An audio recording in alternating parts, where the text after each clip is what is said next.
தஸவுஃப் அடைவது என்பது ஃபர்து ஐன், கட்டாய கடமைகளில் ஒன்றாகும்.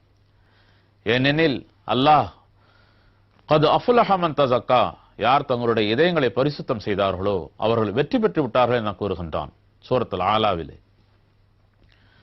இங்கு இதயத்தை பரிசுத்தம் செய்வது என்பது தன்னால் இயலாத விஷயம். அதற்காக ஒரு வழிகாட்டி தேவைப்படுகின்றார். இந்த நிலையிலே நாம் ஏன் இந்த வம்பு என்று ஒதுங்கிவிட்ட நிலையிலே நம்மளை ஒதுக்கிவிட்டு அவன் அல்லாஹ் விட்டு நம்மை தூரமாக்கி விடுவான். இந்த தஸவுஃப் கலையிலே தூரமாக்கிவிட்ட பின்னர் நம்முடைய இதயத்திலே அவன் அமர்ந்து வெளிரங்க அமல்களிலே போக்கு காட்டிய வண்ணமாக நம்மளை ஒரு அடையாளம் மக்களுக்கு சொல்லி வைப்பான்.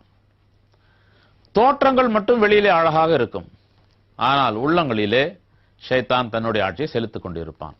ஆனால் தஸவுஃப் கலையிலே தோற்றமும் இருக்கும், இதயத்திலே அல்லாஹ்வுடைய ஆட்சியும் இருக்கும். ஆதலால் ஷைத்தான் செய்யக்கூடிய புரளிதான் தஸவுஃபை ஒவ்வொரு காலமும் மக்கள் மத்தியிலே குருட்டுத்தனமாக போதிக்கக்கூடிய சில ஷைத்தானி பீர்மார்கள் உருவாக்குவதும் மறுப்பவர்களை மற்றொரு பக்கம் உருவாக்குவதும் இது அவனுடைய வேலை. ஆனா அல்லாஹ் யாருக்கு நாடுகின்றானோ தன்னுடைய நேசத்தை சரியான ஒரு வழிகாட்டி மூலம் அளிக்கத்தான் செய்கின்றான். இஹ்யா உலுமுத்தீன் மிகச்சிறந்த ஆன்மீக நூல்களில் இன்றும் நம் முன் கிடைக்கின்றது. மிகப்பெரிய வால்யூம்களிலே பலவிதமான பிரிவுகளிலே இறைவனை நினைவு கூர்ந்தால் அவனை சரியான வழிகாட்டி மூலமாக அல்லாஹ்வை அடைய வாய்ப்பு உண்டு என்றும், அல்லாஹ்வை திக்ர் செய்வதால் எந்தெந்த பலன்கள் எப்படி கிடைக்கின்றன என்பதும் விலாவாரியாக அவர்கள் அதை குறிப்பிட்டிருக்கின்றார்கள். சில மதரசாக்களிலே அதை படித்துக் கொடுப்பதும், பல மதரசாக்களிலே அதை அதிலிருந்து தூரமாகிவிடு என்று நாம் பார்க்கின்றோம்.